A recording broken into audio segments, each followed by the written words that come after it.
রাত তখন প্রায় একটা। ঢাকার একটা পুরনো বাড়ির 3 তলায় রিয়া একা বসে ল্যাপটপে মুভি দেখছিল। বৃষ্টি পড়ছে ঝমঝম করে, জানালা দিয়ে ঠান্ডা হাওয়া আসছে। হঠাৎ দরজায় টোকা পড়ল। কে?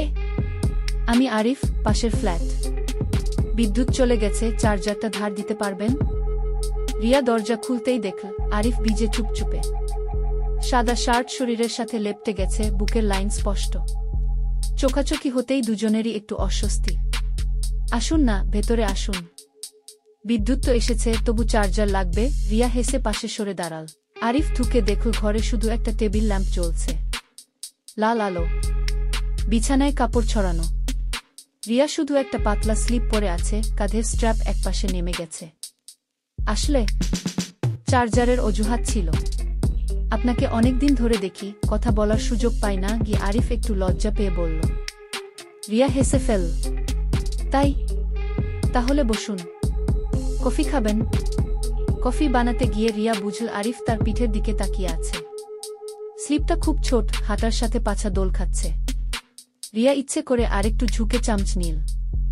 আরিফের গলা শুকিয়ে গেল। আপনি একা থাকেন? আরিফ জিজ্ঞেস করল। হ্যাঁ। আর আপনি?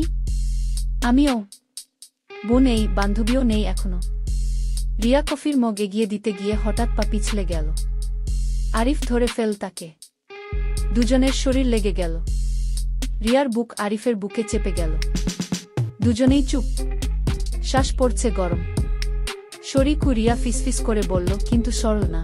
আরিফ তার কোমর জড়িয়ে ধরে মুখ নামিয়ে এল। ঠোঁট ছুঁই ছুঁই, তারপর চুমু। প্রথমে নরম, তারপর গভীর। রিয়ার হাত আরিফের ভেজা শার্টের ভেতর ঢুকে গেল। আরিফের হাত রিয়ার পাছায় চেপে ধরল। বৃষ্টির শব্দের মাঝে দুজনে বিছানায় শুয়ে পড়ল। আরিফ রিয়ার স্লিপটা উপরে তুলে দিল। কিছুই পরা নেই নিচে।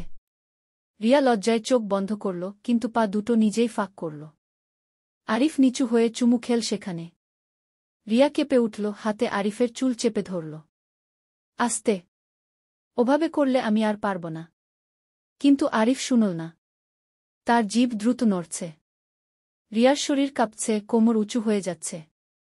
মিনিট দুয়েকের মধ্যেই রিয়া চিৎকার করে উঠল, শরীর ঝাঁকিয়ে দিল। তারপর রিয়া আরিফকে টেনে উপরে তুলল। প্যান্টের বোতাম খুলে দিল। আরিফের জিনিসটা টানটান। রিয়া হাতে নিয়ে একবার মুখে নিল, তারপর চোখ তুলে তাকাল, আমার ভেতরে আয়। আরিফ ঠুকল। প্রথমে আস্তে, তারপর জোরে জোরে। বিছানা ক্যাচক্যাচ করছে। রিয়া পা দিয়ে আরিফের কোমর জড়িয়ে ধরেছে। দুজনের শ্বাস একসাথে। আমি আর পারছি না। আসছে কু, আরিফ বলল। আমার ভেতরেই ফেল, রিয়া চাপা গলায় বলল। দুজনে একসাথে শেষ হল। ঘরে শুধু বৃষ্টির শব্দ আর দুজনের হাঁপানি। একটু পর রিয়া আরিফের বুকে মাথা রেখে বলল, চার্জারের অজুহাত আর লাগবে না। এখন থেকে দরজা খোলাই থাকবে। আরিফ হেসে তার ঠোঁটে চুমু খেল। বাইরে বৃষ্টি আরও জোরে পড়ছে। আর ভেতরে দুজনের শরীর আরেকবার গরম হতে শুরু করল। রাত 3টে বেজে গেছে।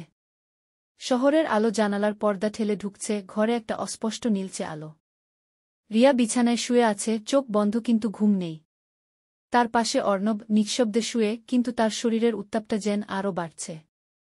হঠাৎ রিয়া চোখ খুল। অর্ণবের হাতটা তার কোমরে। আঙুলগুলো আস্তে আস্তে নড়ছে, যেন জেনে বুঝেই করছে। রিয়া কিছু বলল না। শুধু একটা গভীর শ্বাস নিল। ঘুম হচ্ছে না? অর্ণব ফিসফিস করে জিজ্ঞেস করল। না। রিয়া উত্তর দিল, গলাটা ভারী। অর্ণব আর কিছু বলল না। শুধু তার হাতটা আরেকটু উপরে উঠে গেল। রিয়ার শরীরটা কেঁপে উঠল।